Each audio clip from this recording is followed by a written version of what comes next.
Revenge films. My name is Rachel. I live at home with my parents, and I'm a 24-year-old office employee. I have a boyfriend that I started dating about 2 years ago, and recently we got engaged. My fiancé Steven is my childhood friend who lived next door, and we grew up together. My parents were thrilled when we told them about our engagement, and I am on cloud 9 right now. My brother, who was 4 years younger than me, used to live with us too. But after a certain incident, he has been disowned by the family. The incident was an extremely traumatic and terrifying experience for me, and to this day, it is seared into my memory. My little brother Kevin always seemed to have a double personality. At any time he would get in trouble with my parents, he would blame me and often run away by himself. Ever since we were kids, I had a hard time trusting my brother. As we grew older, it only got worse. Towards the end of elementary school, Kevin started stealing money from my wallet. Wait, there's money missing again! Hey, Kevin! What's wrong? Kevin stole my money again! Mom, you have to say something to him! Again? Kevin! Hey, come here right now! What do you want? You stole money out of your sister's wallet, didn't you? I don't know. I'm going out to play. Oh, come back here! Be honest! You stole money the other day to buy yourself an action figure! Isn't that better than stealing from the store? That's not the issue. You need to give your sister back her money. Like I said, I don't know about it. You don't even have proof, and you're blaming your family? You're all the worst! I'm going to tell everyone! Kevin, come back here! Even if he did something wrong, my little brother would never admit it, nor would he ever apologize or show any sign of regret. When he was in middle school and I was in high school, he put a hidden camera in my room and tried to make money out of the footage that he secretly took. My family found out, and it became a huge issue.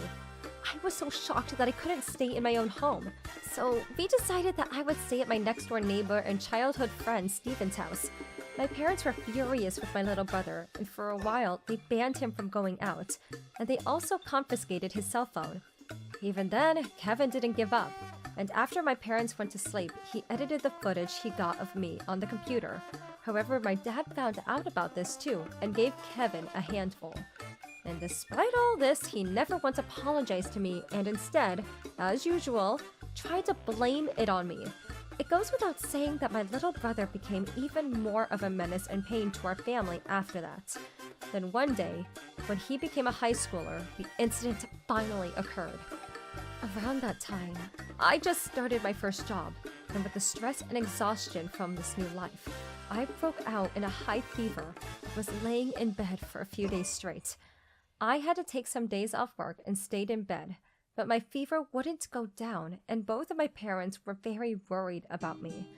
As I was suffering in my bed, I noticed that the door to my bedroom quietly opened. Who is it? Through the small crack in the door, I could see my little brother's face. Do you need something? I'm not feeling well, so please don't come in. As I said that, it looked like my little brother was smiling, and an uneasy feeling came over me. The next day, my parents both went off to work, so I was lying in bed at home alone. Even in the afternoon, my fever was still high, so I took some medicine and tried to get it back to sleep. Suddenly, I heard the sound of the front door opening. I thought it was strange since it wasn't a normal time for anyone to come home, but I heard Kevin's voice. He must have brought a few friends over because I heard multiple male voices. Just as I was thinking how typical it was for Kevin to have friends over when his family was sick, the door to my bedroom swung open. In my hazy consciousness, I looked over at the door and saw my brother and his 2 friends standing there with big smirks across their faces. What do you want? Get out! He was right. She's knocked out. She has no energy. This is our chance. You see? You can take her now, but you need to pay the money up front. Here, $200. It's a little expensive, but oh well. Don't say it's a little expensive. You're talking about my sister here. What do you think this is? We should be saying that to you. Selling your own sister like that? What are you thinking? Really makes us question your humanity. I could hear every word, and I felt the blood draining from my face. Even if it was my little brother, I never could have thought he would do something this bad. And I was so shocked that I couldn't even get the words out. I'll take a video. But if you want the footage, then you have to pay extra. Well then, I guess I'll go first. As he said that, Kevin's friends ripped the blanket off the bed and strongly pinned my arms down. Hey, stop that! Let me go! I'm holding her down, so hurry up and take her clothes off. Yes, sir! Stop it! Stop it! Help me! I desperately called out for help, but nobody else was home, and there shouldn't have been anyone else around who could rescue me. All I could do was try to resist them in my weakened state. Nice. You should hate this more. Apparently, there are a lot of guys who are into situations like this, so this video will sell for a high price. What are you doing? This is too awful! Why not? You're just showing a little skin for your sweet little brother. Just do it. I need money, you know. And it's not like you're losing anything, so why not? I couldn't believe that this was my brother. My brother that was born to the same parents. I felt defeated by desperation and disgust and fear. Just as I was about to give up on fighting them off, I heard the doorbell ring. I squeezed out every last bit of energy I had to yell out for help. Somebody, help me! Damn it! Who the hell is it at this time? Hey, what's going on? Don't worry, don't worry. Come on, keep going. Wait, if that's someone from your family, isn't that bad? If it's family, then they would have a key and would have come in already. Aren't they coming here? This isn't looking good! There's no way. Who would have called the police? I just got out of probation. I don't want to get arrested again. Do something about this, Kevin! This was all your idea, Kevin! We didn't do anything wrong! A few seconds after my brother and his friends were discussing what to do, we heard the sound of police sirens. As the three of them were going into a panic, I saw my opportunity and mustered up the strength to jump out of the bed and run towards the front door. When I unlocked the door and it opened, a policeman and Steven were standing there. Steven looked like he might burst into the tears at any moment as I crumbled into his arms and he held me. Are you okay? I heard screaming coming from your room, so I called the police. Are you hurt? I was crying so hard I couldn't speak, but Steven just held me and kindly comforted me. The police then raided into my room, and the video that my brother was recording became solid evidence. My brother and his friends were arrested by the police and all sent off to juvenile detention center. I was a stone's throw away from any real harm being done and was physically fine, but it doesn't change the fear that I encountered. My parents were livid, and they promised to never let my brother into the house ever again. I kicked him out. My brother and his friends who attacked me were all expelled from the high school and were sentenced to juvenile detention center for a while. According to the police investigation, my brother wanted money, so he devised a plan and convinced his friends to attack me in exchange for a fee. He admitted to this himself.